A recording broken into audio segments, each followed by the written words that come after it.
And welcome. My name is Joseph Voigt. I'm a 1996 U.S. Air Force Academy graduate and a Republican precinct leader and volunteer from Colorado Springs. As a military officer, I took very seriously my oath to defend the Constitution, but I was also taught to avoid publicly engaging in politics. So it wasn't until I separated from the military that I finally took a critical look at the political landscape. That was when I first heard of Congressman Ron Paul, and his record on the issue struck me as almost too good to be true.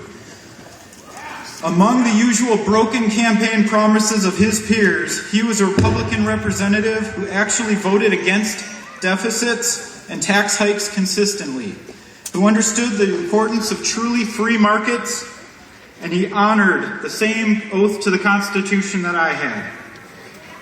And I recall 10 years ago wishing that he would run for president. Words can't express what an honor it is for me to speak to you today and introduce our future President of the United States, Dr. Ron Paul.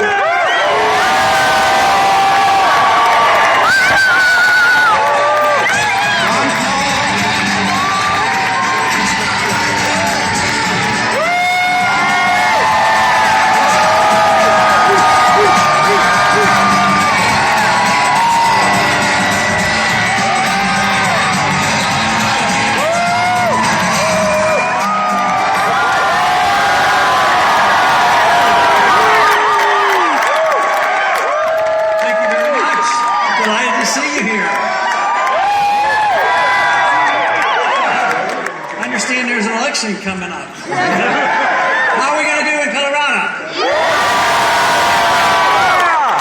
Let me introduce my wife Carol down here. And a granddaughter Linda. Carol and I will have a celebration tomorrow. We'll have been married 55 years as of today. Thank you very much for coming out. This is our third stop today, and there's been a lot of enthusiasm, a lot of optimism, but also a lot of concern. We have a lot of concern about this country, but we also know that if we do the right things, we can get out of this mess rather quickly. Now, I've been saying that we got into this mess because, we overspent and overborrowed and overprinted money and overregulated. And I can't understand how those in charge in these last 4 years thought that the solution would be to spend more, tax more, regulate more, and print more money. It doesn't seem to be working. So the alternative is to go in a different direction. For the last 100 years or so, our country has gotten very careless about the rule of law. To me, the rule of law is obeying the Constitution. An old-fashioned idea, but one worth reviving. So if we got into trouble by avoiding the Constitution, I think that if we all of a sudden went back to the Constitution, it would take us about a year to recover. Instead, it's dragging out. It's into the fourth year now, and there's no reason to think that next year is going to be any better than this year unless we change our ways. That means we have to change the role of government. We don't have to believe that the government should spend the money. The people should be spending the money, not the government. But also, I believe our country in the last 100 years has lost confidence in the cause of liberty. We became, content to, enjoy the fruits of freedom, and freedom does produce a lot of wealth. But then we got into the business of just forcibly redistributing wealth and forcibly, getting advantages from the government, forgetting about where production comes from, where wealth comes from. And now, what have we done in the last 30 or 40 years since there's been nothing sound about our currency? What we have done is we have consumed our wealth, we have bankrupted our country, and we cannot sustain it. We have to change our ways. My suggestion for changing our ways immediately, I think in the first year we could cut the budget by $1 trillion.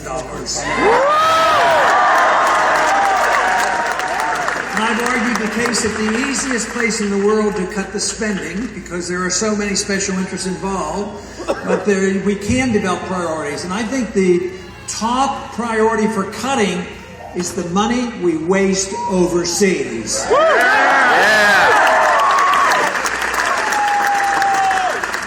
We've had essentially perpetual going on for many, many years, and unfortunately, the executive branch have made all the decisions. They don't come to the Congress, they don't come to the people. Sometimes they go, as a real insult, they go to the United Nations to get permission. That is no good.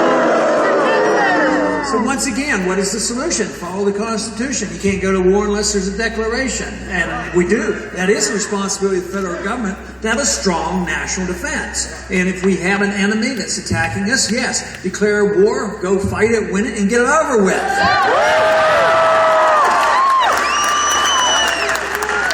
But then it is a great consumer of wealth, and right now that is what we have to do. We have to do the cutting, which means the war should end. We should start bringing our troops home from around the world.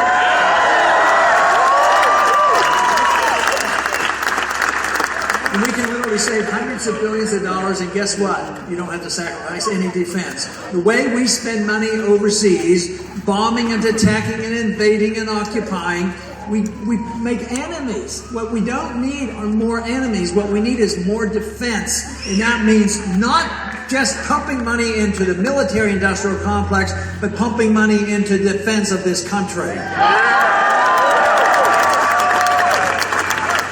I've been very pleased. One of the things that I've been most pleased about during the campaign, this happened even 4 years ago, is the tremendous support we get from the military as well as the veterans. If you look at the donations to our campaign, we get twice as much as all the other candidates put together from active military duties. So they know what's going on. They've been over there. I talked to so many young men, women who have come back from Afghanistan and Iraq, and they are not excited about going back for a fourth or a fifth or a sixth term of dirty. They know what's going on, and we ought to listen to the veterans because they know that this is a futile exercise, and it's such a payment, not only in life and limb, but in cost. In the last 10 years, we've added over $4 trillion to our national debt to pursue these wars that we can't afford and aren't doing us any good. So this is a very good place to start. And we should be able to bring a lot of people together, left or right or moderates, bring people together and say, if you have to spend the money, spend it at home, not overseas.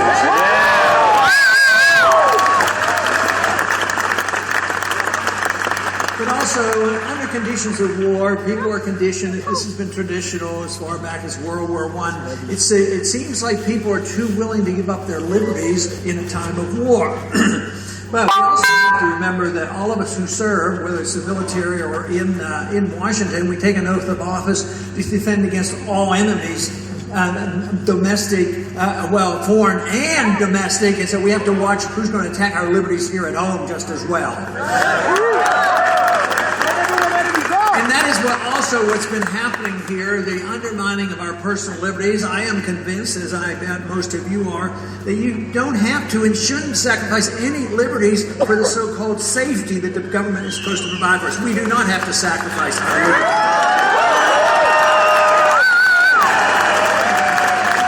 This is the reason I was a strong opponent to the Patriot Act, and if I have anything to say about it, I'd repeal the Patriot Act.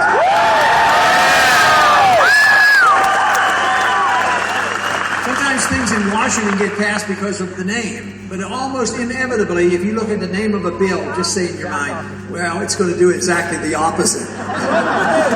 They play tricks on us that way. So it wasn't very patriotic to vote for the Patriot Act. And if it had been called repeal the Fourth Amendment Act, nobody would have voted against it. That's what it did.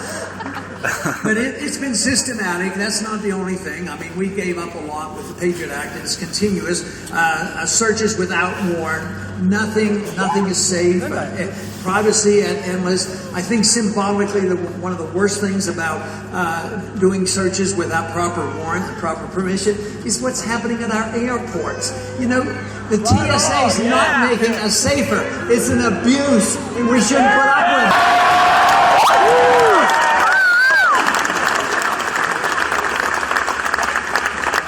You know, I generally will be quite willing to blame the leadership of both political parties because they have been derelict. Our party, the Republican Party, didn't do a very good job in balancing the budget.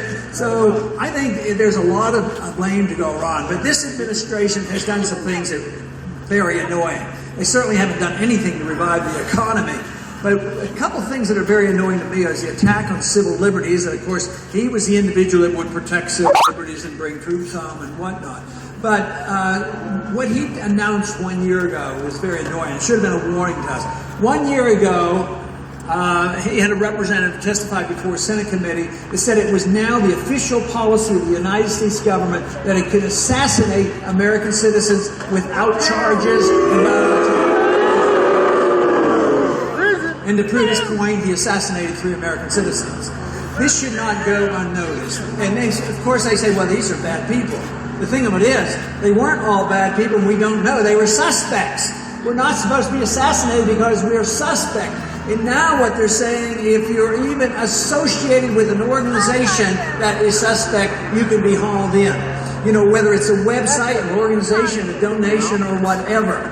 You know, the old-fashioned way of being a suspect and proven to be guilty in a court of law is still pretty important, and we need to be able to keep hold of that.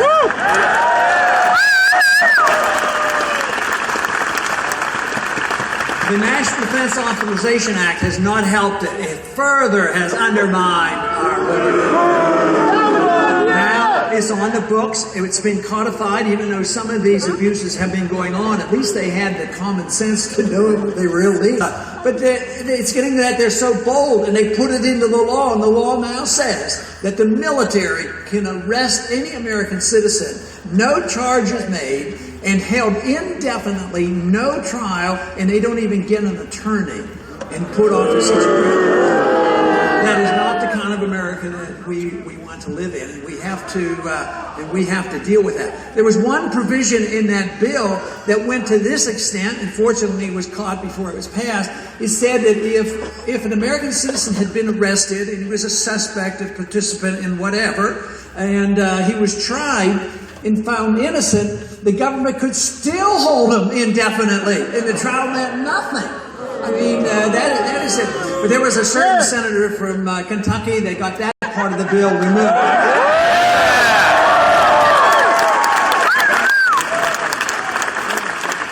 But economically, we can't get back on our feet again if we don't get the money returned to the people, which means that we have to greatly reduce the spending and greatly reduce the taxes. We have to defend it from a moral viewpoint. If you have the moral right to your life and the moral right to your liberty, why don't we have the moral right to keep the fruits of our labors?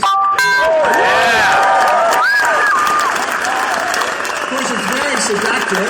Direct taxation is a vicious burden on all of us, but that isn't all. They can borrow money and pass the debt on to another generation, but they also can just print up the money and dilute the money we have, and the people who try to work and save, they get robbed as well. When that happens, countries have done this notoriously many, many times. And every time they do it, they wipe out the middle class. And just look around. What do you think's happened to the middle class in the last 4 years? The prosperity has gone down. The wealth has gone down. The middle class has shrunk. And guess what? There's a characteristic of what happens under these conditions, and the wealth is transferred. It's transferred to a privileged class. And the privileged class are those who benefit from the inflation, those who have influence on Washington. And that's why the lobbyists and the money is so much in control today, and the people have lost control. That is why we need to follow through with this intellectual political revolution that is absolutely necessary.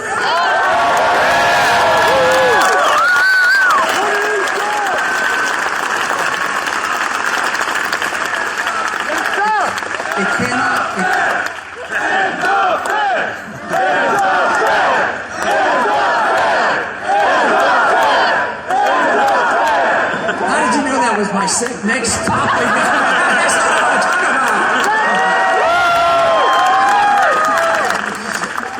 The Fed will be ended. It'll self-destruct in the near future. But the one thing that everybody ought to agree, a lot of people don't go to the extent of ending the Fed. It sounds like a few of you here would end the Fed like I would. Probably 85% of the American people say, audit the Fed and find out what they've been up to. You know, during the bailout, in these last several years, the Congress created about $1 trillion of bailout money, and they bailed out companies and banks and who knows what. But at least it was It was on the Fed was involved with $15 trillion of churning credit, bailing out banks, foreign governments, foreign banks, and they're still in the business of it. Bernanke's been to Europe and already guaranteed that he will be available if the banks get into trouble, and the banks have bought sovereign debt that's not worth anything, like Greek debt. At the same time, our banks are intertwined with the foreign banks, and they've been involved with the derivatives movement, and therefore they say it's necessary. They said if we don't keep bailing them out, there's going to be a depression. But have you ever wondered, maybe they deserve the depression, you don't deserve the depression.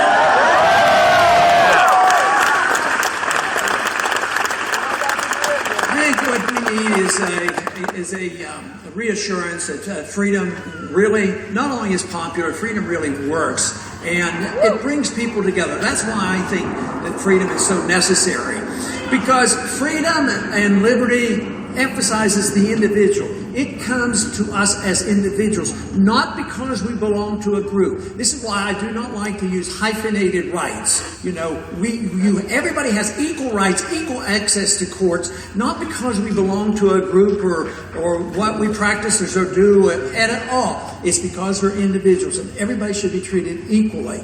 And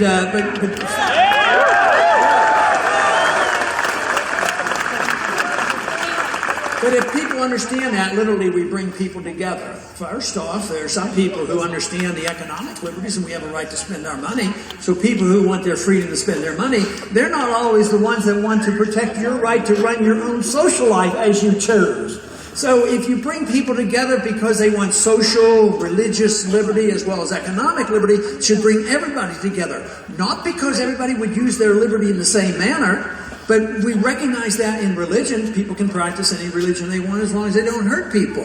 So when it comes to social issues and religious issues, intellectual issues, it should bring us together. We should all come together to defend liberty, and then we get the chance to use liberty as we so choose. A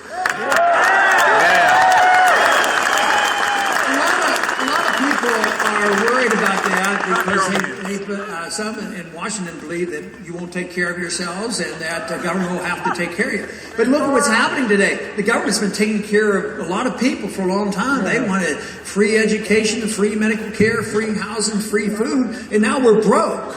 So I think the door is wide open for assuming responsibility for ourselves if we just get our freedoms back again.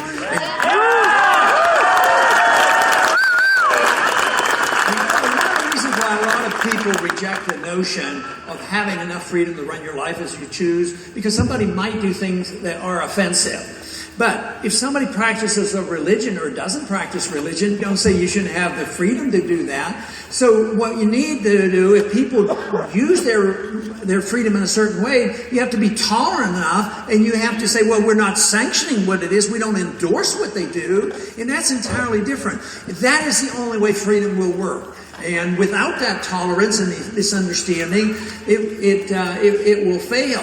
Now, the one thing that is pretty neat about the concept of liberty is I'm convinced personally, if I had a choice, between liberty and wealth, I would want my liberty. I just think I would be. But unfortunately, our society has concentrated on the wealth and forgot about the liberty. Now we're losing both. Yeah. But if you defend liberty, it's automatic that you'll have the richest country in the world, the biggest middle class, and the best distribution.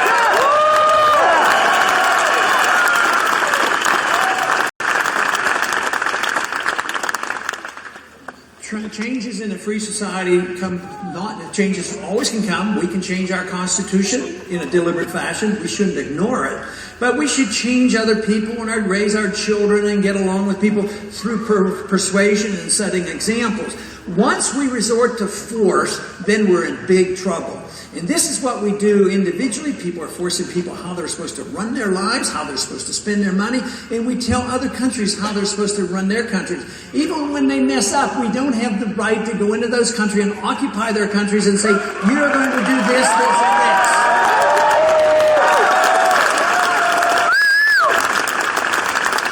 Those who want to go about the world in a military sense and force our way on others say that we should do it because we're an exceptional nation, American exceptionalism. And there is a bit of American exceptionalism. We have been a great country. We had a great constitution, and there are a lot of very good values in America.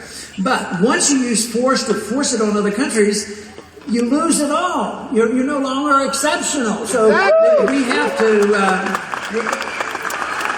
have to do our job here to set an example, have a free and prosperous society, and then maybe people would want to emulate us. They're less likely to want to emulate us if we force ourselves on other people, and too much force in the world on individuals in the economy and around the world. And if we accept that, believe me, we could arrive at a much more peaceful and a much more prosperous society.